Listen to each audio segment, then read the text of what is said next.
This is its financial history too, where money's past reveals tomorrow's truth. Rome didn't invent empire. Wall Street didn't invent finance.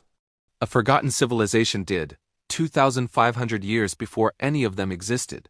And once you understand what the Persians built, you'll realize our modern world is just a copy. Welcome to its financial history too. Before Wall Street existed, before Rome imagined an empire, before the phrase global economy was ever spoken, there was a civilization that understood a truth the rest of the world hadn't even begun to articulate. You don't control an empire with force, you control it with finance. And the Achaemenid Persians didn't just understand this. They built the world's first financial supersystem, turning money into a weapon more durable than any army. Welcome to the Financial Historian, where money, power, and history collide, and nothing is ever as simple as it looks. When most people imagine ancient Persia, they picture golden palaces, elite cavalry, and an empire stretching from Greece to India.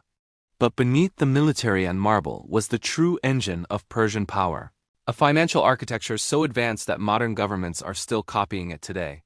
Taxes, standard, currency, administrative districts, state treasuries. These ideas weren't born in Rome, they weren't invented by the Greeks. They didn't start in China. The first fully integrated imperial economic system came from the Persians.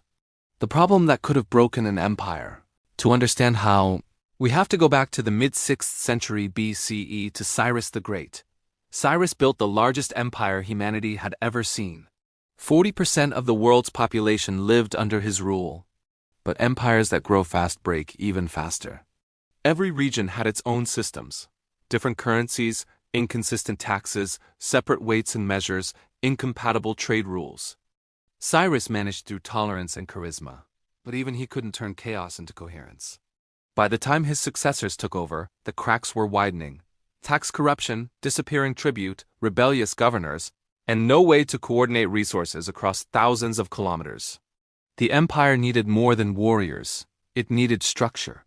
And that solution came from one man, Darius I. Darius, the world's first chief financial officer, Darius didn't rebuild the empire. He reorganized it. His first move was revolutionary. The satrapy system, administrative districts with fixed, measurable, predictable taxes. For the first time, the empire had a financial blueprint. Next came something even bigger, currency standardization. Darius introduced the legendary gold daric, one of the most influential coins in history. 95.8% pure gold, 8.4 grams. Trusted from Egypt to the Indus Valley. It became the world's first true reserve currency, used even by Greece, Persia's future enemy. But money only matters if it can move. So Darius built the Royal Road, 2,700 kilometers of infrastructure with relay stations every 20 to 30 kilometers. Couriers could travel the distance in a week. That speed wouldn't be matched again until the railroad. Infrastructure wasn't decoration. It was control. Behind the scenes, Persia assembled massive strategic reserves of gold and silver. Not for luxury, but for stability. War? Open the treasury. Famine? Open the treasury. Rebellion? Open the treasury. The Persians understood something modern nations still ignore. A treasury isn't a vault, it's insurance. It buys time. Everything, the taxes, the satrapies, the roads, the currency, formed a single system. A financial machine running beneath a multicultural empire. And it worked. So well, in fact, that later empires copied it outright. The Persian blueprint lives today. The names changed, but the structures remain. Satrapies gives federal states, daric gives reserve currencies. Royal Road gives global trade routes and digital infrastructure. Treasury reserves give sovereign wealth funds. The logic is the same. Power isn't military. Power is financial clarity. Even today, nations collapse not because armies fail, but because accounting fails. Rome drowned in currency debasement. Spain suffocated under unmanaged silver wealth. The Ottomans collapsed under corruption. The British lost financial primacy after 2 world wars.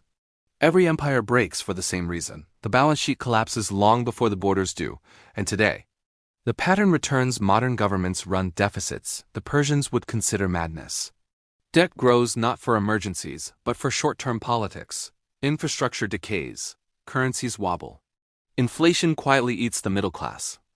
Meanwhile, countries like China follow a model that looks suspiciously familiar. long-term planning.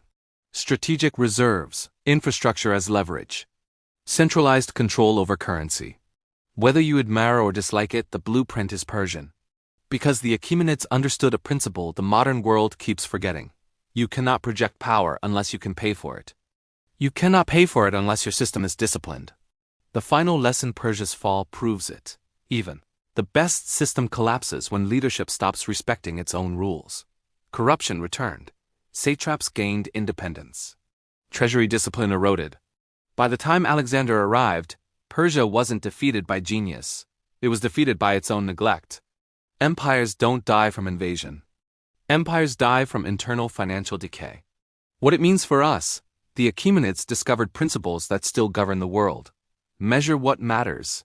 Standardize what you can. Build systems that survive stress. Prepare for crisis before it comes. Treat financial clarity as a form of power. Because history doesn't repeat, but if you don't understand it, it will flatten you anyway. If this opened your eyes, hit subscribe. History has the answers, and I'll show you where to look. Don't forget to subscribe and give the video a like.